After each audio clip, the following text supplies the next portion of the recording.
And we're going to start with someone you may recognize, and that's Dan Bazile. And Dan has been a past participant in the Elder Law Forum. In 2019, he interviewed Senator Breslin and Assemblyman John McDonald in person. And today, Dan is going to introduce our panelists and join us for a virtual version of our legislative session. Good morning, Dan. Good morning, Lou. And yeah, thank you so much for allowing me to do this. I want to thank Bureau Connor and Strauss for letting me do this. I did this in 2019. It was a lot of fun, learned a lot then.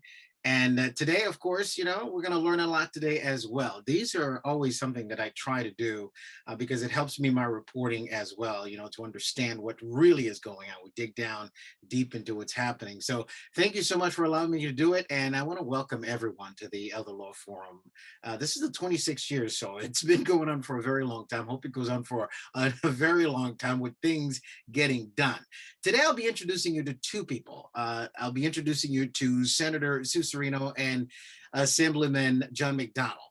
And we're going to be talking about, elder law and elder issues.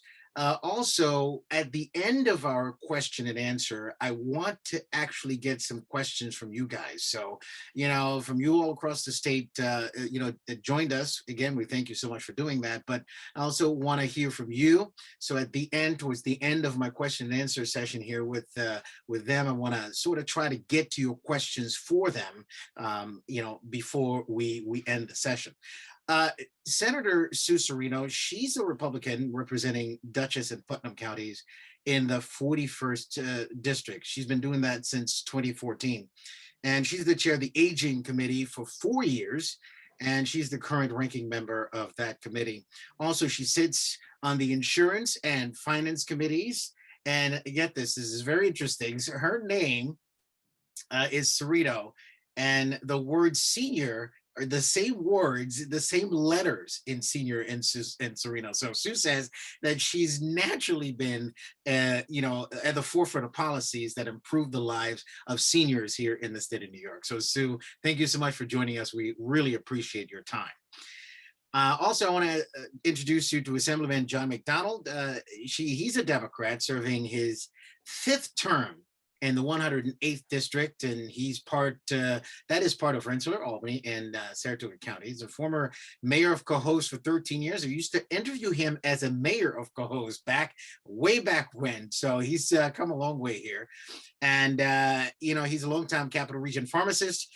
He chairs the Committee on Oversight, Analysis, and Investigation. He's a member of the Insurance and Health Committees, strong advocate for seniors and people with special needs. And we are so glad to welcome him on the panel.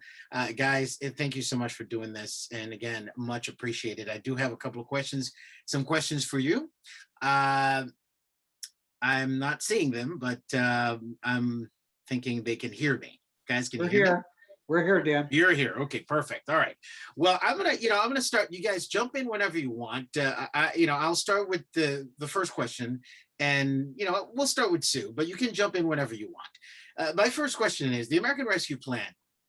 Okay, it included additional funds for states to increase spending on Medicaid, home and community-based services. So, how is New York State how much is New York going to get, and how is New York going to spend the additional funding that they're getting from the federal government?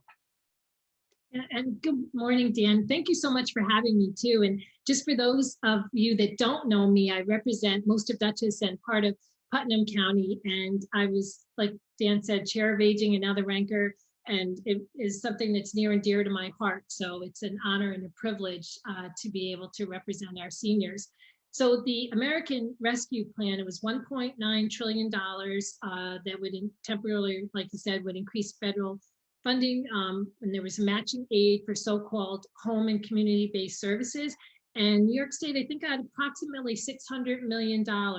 It would be a provision that would distribute $9.3 billion nationwide, but we would get $600 million, and it would be for our fiscal year, which is April 1st, 2021 to March 31st, 2022. And Assemblyman McDonald, do you have any thoughts on this? The additional funding and plans to spend it? Well, but let's step back just a little bit. And it was great that Sue was able to provide the numbers. I mean, let's put things in proper perspective. Probably 2 or 3 weeks before April 1st, I think we were all worried about what was going to happen. And fortunately, the federal government did step up and has provided really bountiful support to the states, not just New York, but all the states. And it's yet to be determined how that money is going to be spent in New York State when it comes to home and community-based services. That is a work in progress. In all fairness to the Department of Health, I think to say they've been through an awful lot in the last 14 months is a mild understatement, and therefore it's going to be something that I know our folks are working with the DOH to really figure out how we're going to put those resources to work. And it was alluded to in one of your prior speakers, one area that we need to be very mindful of, and it's something that we've all been talking about, but we haven't taken action on, is really shoring up the support for those working in the workforce, in the communities, because that's really that's where the rubber meets the road. Well, absolutely. I will be asking a question about that a little bit later on, but I just want to get to this question, and we'll start with you, John. Given this dramatic increase, okay, in the state, we're talking about the elder population. We're getting older here in New York. Everybody knows this, right? The population is getting older. And do you think that simply increasing government spending, okay, is the best option to provide additional long-term care, or do you think that we need to explore other types of solutions for care? So, it's interesting, and I've been saying this to anybody who is involved with the budget. It doesn't matter if it's long-term care, whether it's education. This is like right now we have a bunch of drunken sailors. There's a lot of money floating around. Everyone's happy, but the reality is the merry-go-round is going to stop, and it's going to stop very quickly in the next couple of years, unless we get very strategic in how these funds are spent. I've been a big fan. Of course, if you talk to the Assembly leadership in general, this falls into the bucket of single payer solves all these problems. I'm not there yet. I realize there are some merits to the intentions, but to take on the whole long-term care industry, including that's an ambitious task to be mindful. We need to be thoughtful about that. What I do believe, though, is that marrying up with the many federal programs that are out there already. I sit on a couple of national boards, and we always focus on making sure that whatever federal resources are coming in and state resources being spent, be strategic on how we invest them to really get to positive outcomes and evidence-based outcomes, not ideas that sound good on paper. Look at what happens. We know that, and I see this as a practitioner in healthcare. The Medicare Advantage plans, they do have some merit in many aspects. Now, I may have my qualms as a provider about some of the reimbursements. I'll be honest with you about that. But at the same token, I see on an individual by individual basis, little things that are being covered by these plans that you would never even thought about before that are critically making a difference in those individuals' lives and allowing them to stay in their home and in their community. And as a former mayor, I've always been a strong proponent. I have nothing against nursing homes. They serve a critical purpose, and that's a topic I'm sure we'll get to later. Same token, the longer we can keep people in their communities, the more stability we provide to those communities and the neighborhoods. We're going to get to nursing homes now, unless Sue, you had something to add to that, to what I just asked.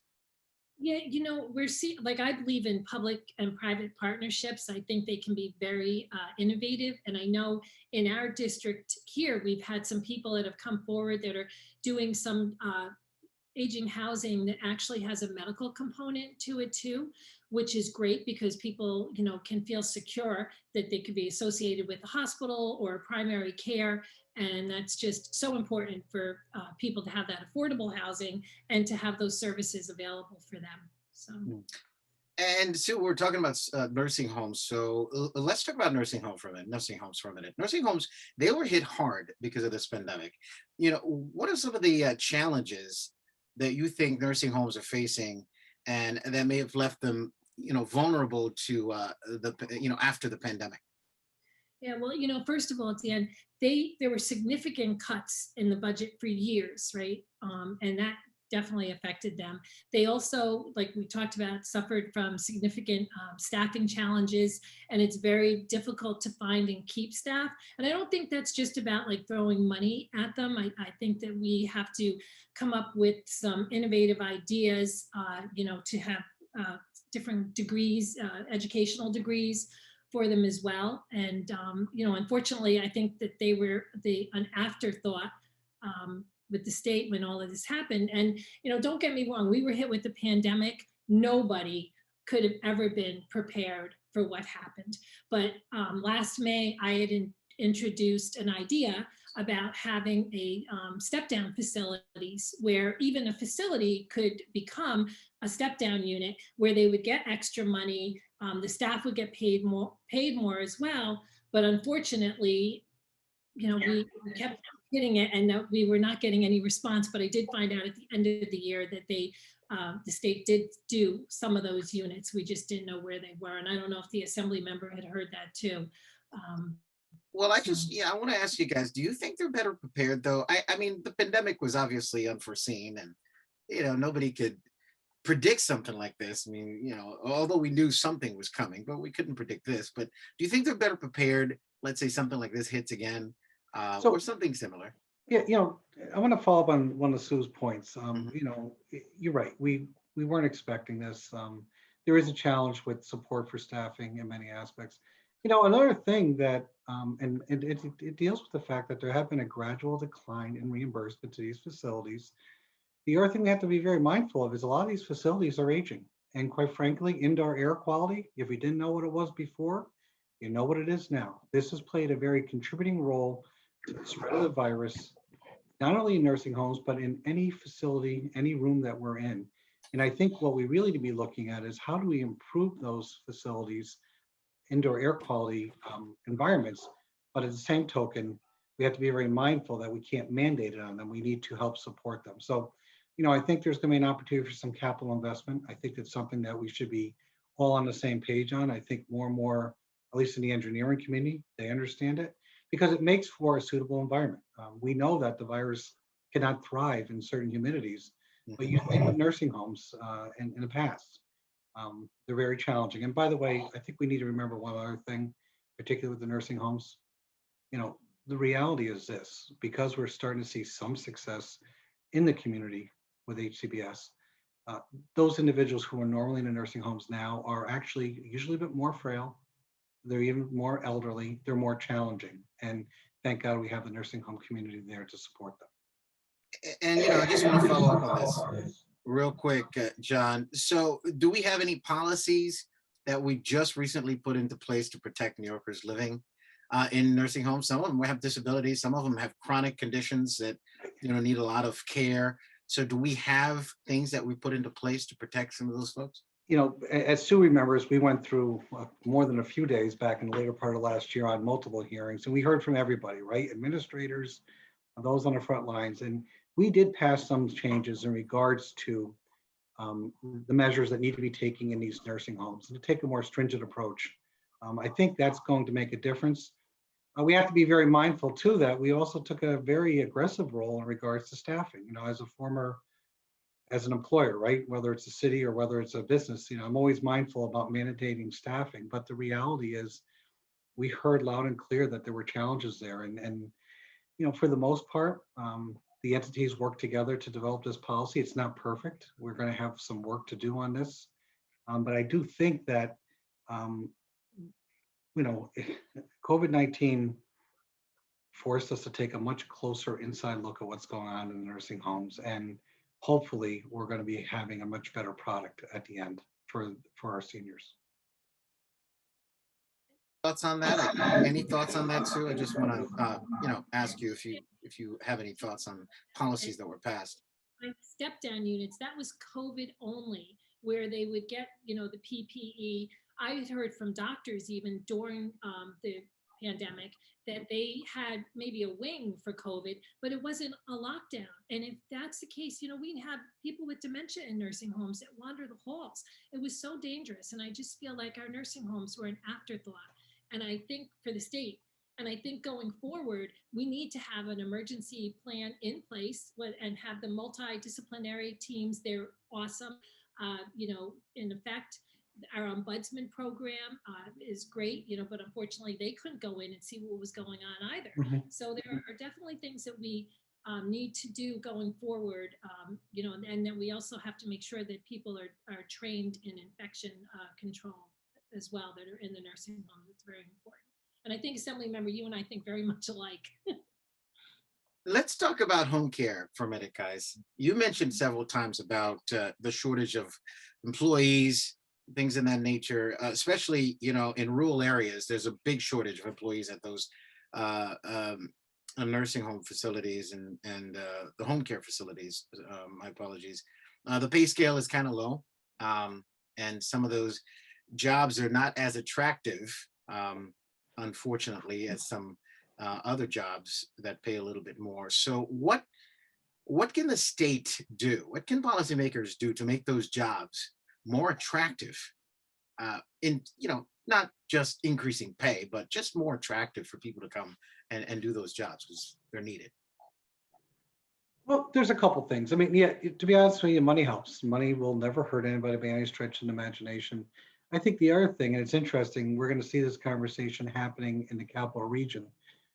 We need to introduce this as a career earlier in children's lives.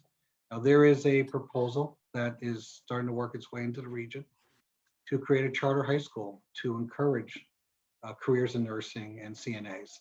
I think that's something that we need to be very mindful of. Human services, all right, in this day and age, when you can get pretty much anything delivered to your doorstep within 2 to 3 hours, human services is not going away. And I think we need to really make sure that we have an adequate compensation package, we have adequate working conditions, because I think that is what's going to attract individuals. I've been working very heavily in the disability community for over 35 years. I am always taken back by the care and love and affection that individuals display for those who are aged, those who are disabled. And by the way, many of our disabled, because of the success of the programs, are now becoming aged.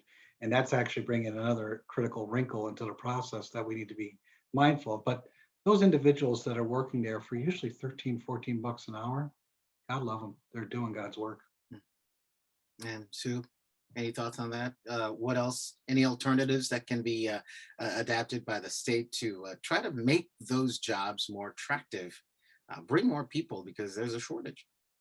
Oh, absolutely. And I think there's a mindset too that needs to change. Like, look at what happened with our staff. Our staff took the blame for what was going on in these homes. So, when you think about that, how did they feel about their jobs? They were our heroes.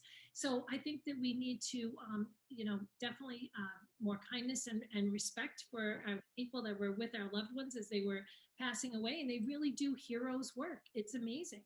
I have a couple bills. I have a bill that would establish like a pilot program for the recruitment and training of retired persons to become home care workers too. Because I think about like what's going on in our world today. People are living to over 100 years old. I've gone to so many birthday celebrations, even people that are like 106. And when all of these systems were set in place, they did not account for because people passed away much younger. We're not seeing that now. So we have to be prepared to be able to provide those services. And people want to be home. There are people that there's the loving home where it's just a house and they've taken on like 5 or 6 people that they take care of. And of course the government, has a responsibility to oversee that, but it is a more personalized care system. So there really are those like public-private partnerships that I think are so important too. Yeah, speaking of that, I'm glad you brought that up because a lot of people do want to just stay home as opposed to going somewhere else. Many Americans, not just New Yorkers. Do you have any initiatives that you guys are supporting, both of you, that would make this a little bit better for people, like that dream of dying at home possible?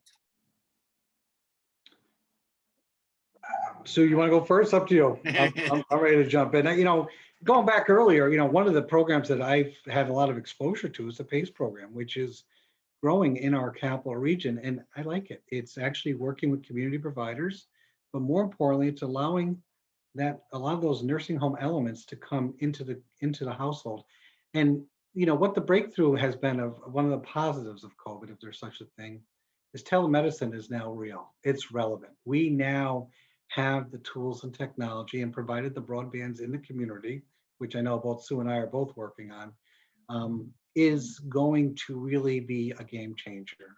We're now seeing, particularly in behavioral health area, a lot of mental health appointments are strictly being done by telemedicine, and the patients and the providers are saying it's working to a much better fashion than they thought it was going to be.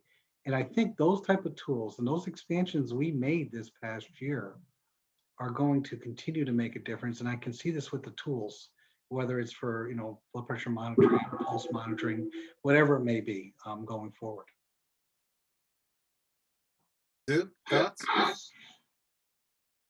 I love myself too, but it's interesting because I think of my mom and my mother-in-law. My mom is 80 and she's on the computer. My mother-in-law is turning 90 and never touched a computer. So there have to be ways too that we can help some of our seniors maybe learn how to do, some of the initial things with the telehealth, because I think that's a gap there too. I know transportation has been a big issue for the seniors as well. I had a pilot program for that was Bill 6944. I also believe in the consumer directed care programs. I think they're great. I also have another bill to create an interagency coordinating committee for streamlined services for the aging, to develop a simplified application process for seniors in the state, for covering their need-based programs. And I think, and I know a lot of people here, I thank everybody that's on today, because they're all people that are out in the communities. And this is how people learn about what's available to them. I know for myself, going out into the community and meeting with the seniors, we have our senior picnics. They come up to me and talk to me about what they need, but they grew up in a generation where they never think to pick up the phone and call their senator's office for help. So it's really important that everyone is out in the community and really talking to them about the services, and that's where our Office of Our Aging comes in to play. It's so important. They do a tremendous job. Dan, I Hey, just guys. need to interrupt for 1 second. Sue, your volume level has declined slightly, so we ask if you could just move a little closer to your computer and maybe just speak up a little bit. Oh, sure. I'm sorry about that. That would be Is that better, Lou? That's a little bit better. If you could just speak up a little bit too in your responses, that would be fantastic. Thank you so much. Sorry, Dan. All right, no worries. Just one more question, guys, before we get to the audience questions. We have a couple of questions for you from the audience, but one more right now, because and try to do this as quickly as you can for me, please. This is an important question. Okay, there was a lot of Medicaid cuts, okay, in this budget that will take effect in 2022.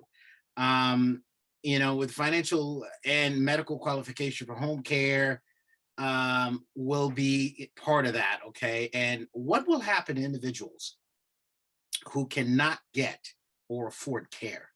And as a result of this budget cut? So, a lot of the budget cuts were in the CDPAP program that Sue referred to earlier on. That's a long story, so I'm going to be very brief with this response. We are not satisfied with the way some of these proposals are going through. We have legislation pending to kind of roll it back a little bit to a certain degree, because we're finding out that many providers that have provided services and excellent services are being totally excluded from the process. And I think that's problematic. That's going to cause more pain if we don't address that issue. I'm still a believer that, we have a system in place where we can always expand coverage to more people. But we need to be very thoughtful about how we go about doing this and not opening up the full barn door. And community services for the elderly too is so important. They play a big role, and they did get a boost in the budget this year. And it's also like the community they actually come forward, they fill these gaps, but that's really not the answer. It's a help, but it's just not enough. All right, we have a couple of questions from the audience. We're going to get to that right now, and I believe Beth Workman is going to ask those questions. Beth, are you there? Yes, hi Dan and participants. Okay, this comes from Al Cardillo. You all know him as the president of the Home Care Association of New York State. With the legislature set to adjourn next week, what do you see as one or two impactful proposals related to this field that are before the legislature and may be taken up in this closing period? Don't have a good answer for you, Al. I'll be very honest with you. There's hundreds and hundreds of local bills navigating through the process right now. A lot of folks, I don't want to say this the wrong way, but feel that there was a lot of resources put into the state budget, a lot of issues that are usually end of session were dealt with earlier. We're trying to still focus on the fair pay for home care bill, but we also recognize it's a very big fiscal lift and it's going to need a partnership. All right, next question. Thank you, John. Why does our state DOH not have a patient advocate office to receive and report complaints against healthcare facilities, providers, and insurance? The current fragmented setup between DOH and the Department of Finance is poorly funded, staffed, and ineffective, leaving New Yorkers especially, and seniors and individuals with disabilities vulnerable. Senator? Yep. We have the ombudsman program, and they play a key role with, helping people. It's such an important program. In fact, I proposed a $5 million boost to that program because, as you know, there's many volunteers, and we need to incentivize the volunteers to coming in. And I recognize that that's not enough.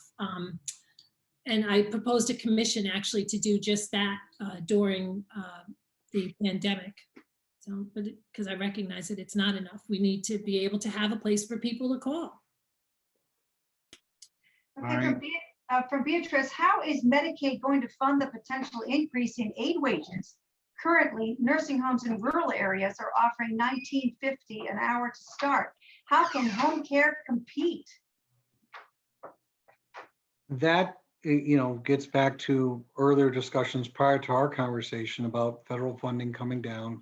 How can we strategically employ that? We need to be looking, particularly in the upstate areas and the rural areas, that it's just the cost of getting from one place to the other is phenomenally high. And we need to recognize the fact that there's just not enough people to care for the elderly. And maybe that will incentivize individuals to take a much closer look at it. And once again, I do think the advent of telemedicine is going to help be part of the solution, not the solution, but part of it. All right, from Gail, New York State expects an additional $2 billion in HCBS Medicaid funds this year. With the Department of Health soon submitting an application, what can the legislature do to influence the priorities for spending that money prior to the July application? I missed the beginning of that question. Well, I'll jump in. Go ahead, Sue. Oh, no, I was just going to say that we can be the voice, right? The Assembly member and I, for those funds to be directed to where they need to go for our seniors. And I'm sorry, I didn't mean to cut you off. No, and I may have referenced this earlier, but I know that our program and council staff and our Ways and Means staff are talking to the department to get an idea of what they're proposing, and that information flows back to our chairs and our committee members so that we can be having some valid input into the program. And of course, there's always advocates out there who like to share their thoughts with us as well. Dan, any follow-up, or do you want me to continue to ask the audience questions? No, I just wanted to ask them if they had any final thoughts on this, because, I felt like there was the question about, the cuts in the funding. I felt like there's so much more there, because how are people going to be able to, it seems like we're having issues here trying to fund, elder care big time. So any final thoughts on this, guys? How are we going to solve this problem? It's a huge problem as New Yorkers keep getting older. Yeah, and I agree too, Dan. I'll just say that I think that there's a lack of awareness of the services that are available for seniors. I see that quite often, and I think it's a huge problem, but everybody that's on this Zoom, plays a key role there, because they inform the seniors of those services that are available for them that can help. Like I said, community services for the elderly is a huge, great program. I still go back to a couple different basic principles. Number one is we need to make sure we're reaching maximal synergy with the federal partners to really stretch those public dollars as far as possible. I also do believe that unfortunately there have been programs that have kind of gotten out of control over the years. And we've been seeing a significant amount of providers jumping into this space. And it's actually kind of stepping on some of the good providers. So, there are some tough things going on. There's no doubt about that. CDPAP I go back to regularly. It's agonizing because the providers I'm dealing with do great work. But when I see hundreds of millions of dollars of increase in fiscal intermediaries, you have to, it's just like a typical audit and control exercise. Something popped up dramatically. Let's examine it. Yes, I know many people see it as a cut, and it very well may be in some circumstances. On the other hand, if it actually wrings out some abuses and we can repurpose those dollars into patient care, that's what we're supposed to be doing. All right, we're gonna have to leave it right there unless Sue, you had something else to say. I'm sorry. No, I was just going to say, I agree with the assembly member. We have to cut the waste and, put the money towards the programs that we actually know that work. Really drill down on it because right, assembly member, it's a real problem. Sure is. And thank you for having us today too. All right, Senator Sue Serino, Assemblyman John McDonald. Guys, we thank you so much for your time. I know it was a very nice discussion. We appreciate it. Hopefully we'll see you next time, and next year we'll do this again. All right. I have Lou, one you have more one question, so don't jump. We have about 2 more minutes. Okay, go ahead. When we started this forum 26 years ago, private long-term care insurance was the major solution that was being put out there. New York State had one of the most innovative programs in the New York State Partnership for Long-Term Care. There were 20 long-term care carriers in New York State that were selling long-term care insurance. Now there's not one partnership policy available, and we have the issue of carriers who have left the marketplace. Is there anything on the insurance side, private long-term care insurance, that you see coming through the legislature? Louis, we mentioned this last week or two when we were on the radio show. I don't see much, to be honest with you, I don't hear too much about the private long-term care. Usually it's not good when I hear about it. But I can't say the complaints are frequent. I do think, we have to look at the fact that, and this is a much longer conversation, as you know, and I know the compact plays a role in this. We need to look at people's ability to pay, and those who have resources need to be partners in this process. And I think large education curve, and we have a lot more work to do on it. Well, Senator Serino, Assemblyman McDonald, and Dan, we look forward to seeing you on Spectrum, anchoring the news. And thank you for joining us today and adding to the Elder Law Forum. We thank you, as always, for dedicating your time to the public service of New York State. Thank you. Thank you. Thank you. Everyone. Thank you.